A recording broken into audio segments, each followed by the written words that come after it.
సముద్రం మధ్యలో Hanta virus కలకలం. అమ్మో, కోవిడ్ లాగా మారుతుందా ఏంది? సముద్ర ప్రయాణం ఎంజాయ్ చేద్దామని ఎంవి హోమ్ డియస్ అనే ఒక లగ్జరీ షిప్ ఎక్కితే అక్కడ చావు కేకలు వినిపిస్తున్నాయంట. అర్జెంటీనా నుంచి స్పెయిన్ వెళ్తున్న ఈ డచ్ క్రూయిజ్ ఫిష్ లా హాంటా వైరస్ పంజా విసరడం తోటి 3 ప్రాణాలు కోల్పోయినరు.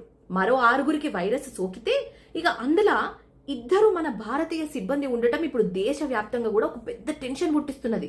ప్రస్తుతం ఆ నౌక స్పెయిన్ తీరానికి చేరడంతో అక్కడ హై అలర్ట్ ప్రకటించిండ్రు.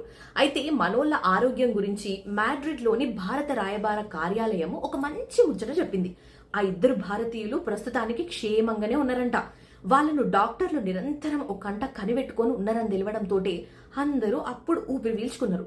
ఇక సోషల్ మీడియాలో చూస్తే ఇది కోవిడ్ లాగా మారి లోకాన్ని అతలాకుతలం చేస్తుందని రకరకాల జోష్యాలు చెప్తున్నారు. ఆగండి, ఇట్లా పుకార్లను నమ్మి ఆగమైపోకుండ్రు మీరు. హాంటా వైరస్ కోవిడ్ లాగా మనిషి నుంచి మనిషికి గాలి ద్వారా అంత వేగంగా వ్యాపించదు. ఇది మెయిన్ గా ఎలుకల విసర్జితాలు, వాటి లాలజలం ద్వారానే మనుషులకు వస్తుంది. ఓకేనా? ఆ షిప్పులో కూడా ఎలుకల వల్ల కలుషితమైన ఆహారం లేదా నీటి ద్వారానే ఇది సోకి ఉండొచ్చని అధికారులు అనుమానిస్తున్నారు.